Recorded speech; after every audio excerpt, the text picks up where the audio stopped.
भारत सरकार आज़ादी का 75वां वर्षगांठ मनाने जा रही है और हम देखते हैं कि भारत जो है वो आज भी गुलाम है।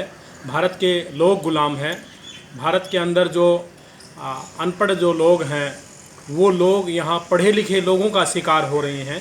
विशेषकर जो लोग अपने आप को देशभक्तों की औलाद बताते थे और वो देशभक्तों की रिश्तेदारियों के जो लोग जब यहाँ एसडीएम बन गए हैं, यहाँ डीसी बन गए हैं, यहाँ पर एसएचओ बन गए हैं, एसपी बन गए हैं, तो यहाँ मूल निवासी बहुजन समाज के लोगों को प्रताड़ित कर रहे हैं और उन पर नाना प्रकार के जुल्म कर रहे हैं, उनकी ज़मीनों को हड़प रहे हैं और उनकी बहन बेटियों के साथ में बलात्कार करके उनकी हत्याएं कर रहे हैं। जैसे चारों तरफ सुनने को मिलता है कि कितना अपराध यहाँ पर हो गया है। तो ये आज़ादी के बाद से हुआ है। भारत आज़ाद नहीं हुआ है, भारत गुलाम हो गया है। भारत के अंदर इस तरह की घटनाएं देखनी है तो जो हरियाणा है, हरियाणा के अंदर आप देखेंगे कि कितने कांड हुए हैं। जैसे कि झज्जर का दुलीना कांड हुआ है, हिसार का मिर्चपुर कांड हुआ है और दूसरे कांड हुए हैं। वहाँ गरीबों को मारा पीटा जाता है। ये देशभक्तों की औलादे जो हैं उनके रिश्तेदार या और उनकी बरादरी के जो लोग हैं। इसी तरह से कनीना कोका कांड है जहाँ पर सुकरम पाल चमार एकनाथ बच्चे की ज़मीन को छीनने के लिए वहाँ का एसपी, वहाँ का डीएसपी और वहाँ का डीसी सामने आया है और उन्होंने ये कुकर्म किया है।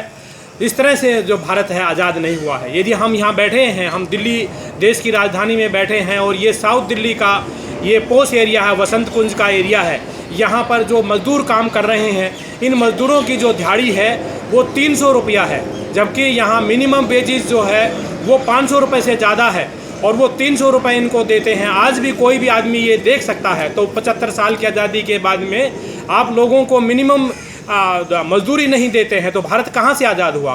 भारत यदि आज़ाद हुआ है तो भारत के अंदर जो आर्य जो लोग हैं वो उनकी गायें आज़ाद हुई हैं। आर्य लोग जो घंटालू जो लोग हैं वो आज़ाद हुए हैं। यहाँ मूल निवासी बहुजन समाज के जो महिलाएं हैं उन पे जुल्म ढाने के लिए वो आज़ाद हुए हैं। इनके माताओं बहनों को दूर दूर तबादले करने के लिए और उनको प्रताड़ित करने के लिए ये लोग आज़ाद हुए हैं। शेड्यूल कास्ट के लोगों को, बैकवर्ड क्लास के लोगों को ये लोग प्रमोट नहीं होने देते क्योंकि ये आज़ाद हो गए हैं। देश के अंदर यही लोग आज़ाद हुए हैं आज। और ये आप ढिंडोरा पीट रहे हैं कि घर घर के अंदर झंडा फहराओ। झंडा फहराना है तो सबसे पहला जो झंडा है वो पंचरंग का झंडा फैलेगा, फिर तिरंगा फहरेगा। पचरंग जो झंडा है, बौद्ध धर्म का जो झंडा है, यहाँ पर बराबरी की और भाईचारे की जो बात करने वाला जो झंडा है वो यहाँ सबसे पहले फहरेगा। उसके बाद में तिरंगा फहरेगा, पचरंगे के साथ में तिरंगा फहरेगा। क्योंकि भारत आज भी यहाँ आज़ाद नहीं हुआ। यहाँ मानसिक रूप से भारत के लोगों को गुलाम बनाया गया है। यहाँ के लोगों को गुलाम बनाने के बाद उनको हिंदू कहा गया है और उसके ऊपर यहाँ पर 33 करोड़ देवी देवता और भगवानों के चित्र लादे गए हैं। उनका कर्ज लादा गया है, उनके रीति रिवाज लादे गए हैं, उनकी ऊर्जा को समाप्त किया गया है। तो इसलिए मूल निवासी बहुजन समाज के नेताओं का एक कर्तव्य है कि पचरंग का जो झंडा है, पंचशील का जो झंडा है, उस झंडे को फहराएं।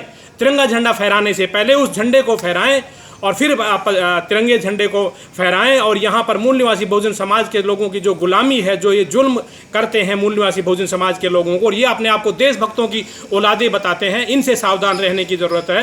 अपने आप को राजनीतिक रूप से महत्वाकांक्षी बनाने की ज़रूरत है। अपने अधिकारों को प्राप्त करने के लिए आगे संघर्ष करना है। अपने आप को राजनीतिक रूप से महत्वाकांक्षी बनाना है। सबको जय भीम, जय भारत, नमो बुद्धाय, खुदा हाफिज़, जय भीम।